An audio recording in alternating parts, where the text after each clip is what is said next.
Guys, first of all, the two of you. There's an 8-year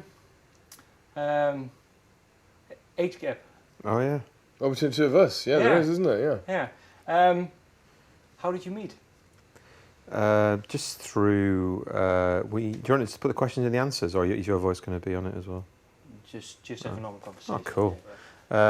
We met in a bar. We had mutual friends at the art school. My girlfriend was pals with his girlfriend. They were at the art school. They were in the same class, and I was at the art school. And how old were you? I was 19. So I was 7? Was there any differences between the two of you? I mean, you were 8 years older. What do you think of him? Soulmate? I think he probably thought I was very immature. He probably thought I was an old fuddy-duddy. Yeah. Well, we socialised a bit, and then we ended up working together in a kitchen, and then when you're working alongside each other, then it's kind of ages are kind of irrelevant, really. Yeah. Yeah. So it was pretty quick that the 8-year. I didn't really notice it, to be honest. I'm very mature.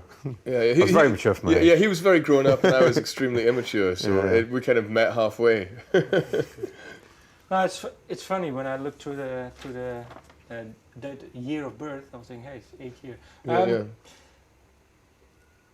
There was I saw an interview, and Alex, you said that it was really important for you that how you were getting on as a band. You had to get it right first. Yeah. What happened between the four of you through the years, and especially after the third album, then that you had to get this right first? I think when you tour, you're in very small, confined space, and you're in each other's company all the time, and not necessarily you're not socialising the way that you would for fun in everyday life. You know, you hang out with your pals, you go around for your pals and kind of go, do you want to go and see a film, or should we talk about some music, or just hang out and chat, or whatever, have a drink. It's not like that when you're on tour. You're constantly in each other's company, and the danger is that because you feel obliged to be in this situation, you feel obliged to make another record, and you don't want to be in that situation. You want to sort of take a step back, remove yourself from that, and say, no, I want to hang out. I want to hang out as friends, and then make a record. And if you do that first, then the rest of it's easy. When did you find this out that you had to do this first? I'm sorry? When did you find out that you had to pause again?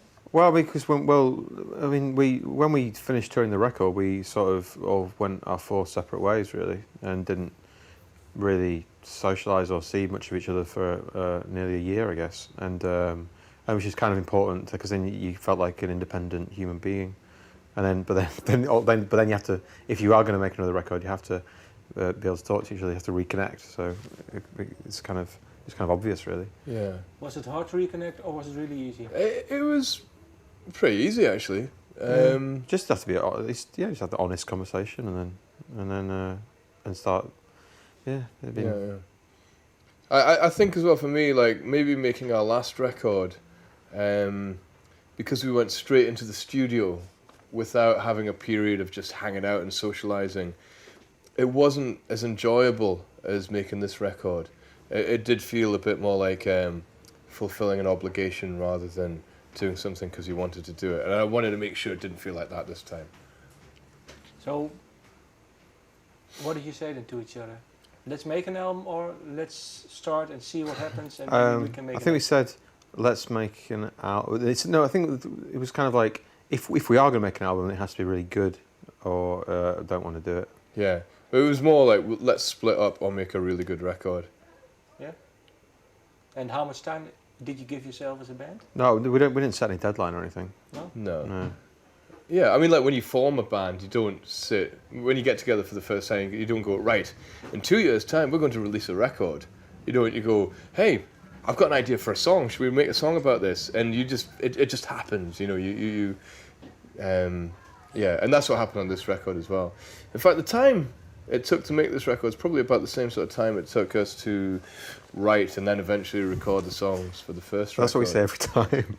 Is it? That's what we said last time. Except the difference was that we hadn't had the space before, where we weren't in Franz Ferdinand. We were just going straight into the third album, pretty much, you know. Okay. You were saying split up or make a great album. When did you know that you were into the recordings of that great album?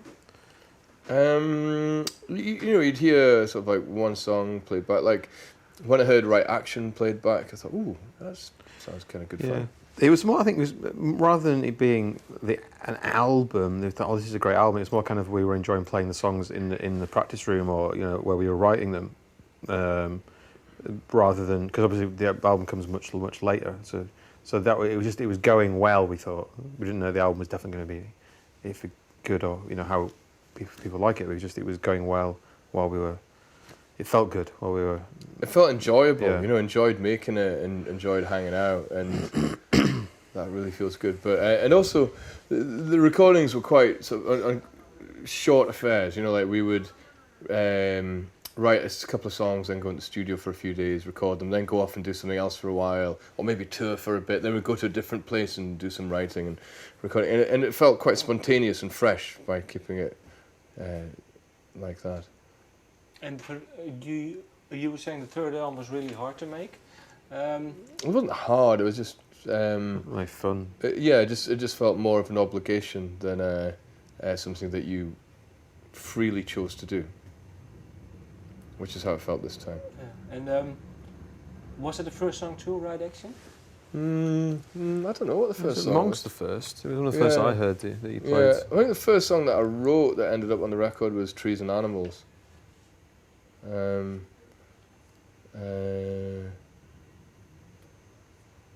Yeah, I don't really know which one was first. Fresh Strawberries was maybe quite early as well. Was it important for you to have, Right Action has the line, right thoughts, right words, right action? When did you choose this to be the album title? Was it really... Right at the end, when it was all finished and mastered and everything. Because it just seemed to sum up the vibe of the band, you know, how we were all feeling about the situation we were in. And also it's a good way to live your life as well. Right thoughts. So you were really, all four of you had to write the same direction, the same headspace that you wanted to go to? I think all four of us enjoyed making the album, yeah. If that's what you mean. I think we all wanted to make it, and we all wanted to hang out with each Yeah. other. So yeah, that probably means the same headspace. But you know, I mean, I think Nick has a different headspace from Paul. You know, I mean, I can't truly imagine what being inside Nick's head is like, or Paul's head, but I imagine they're quite different places. And what's it like to be in his head? Being in his head Yeah. seems all right. Yeah, external calm, internal turmoil. Okay. There are certain lines on the song, let's say the last song, Goodbye Lovers and Friends, I don't play pop music. What do you play then now? I don't say that. I say don't play pop music, and it's not a general instruction to the world. It's just in that situation. The song's about saying goodbye to your friends and your lovers as you're disappearing into the hole at the end of your life. Yeah. And the last thing I'd want to hear, even though I wouldn't be able to hear it, is pop music. Why? Because I don't like it in that context. I like pop music in certain places, and that's not a place that I enjoy to listen to it. And also, I think when you go to a funeral, it's often the dead person inflicting their taste on the guests of the funeral for one last time. And I hate having other people's taste in music inflicted on me. Like, you know, if you go to a bar and you have to listen to somebody DJing, and they're playing music that you hate. Or if it's too loud. Ruins the experience. Yeah. If it's too loud and you can't talk, that's really annoying. Yeah.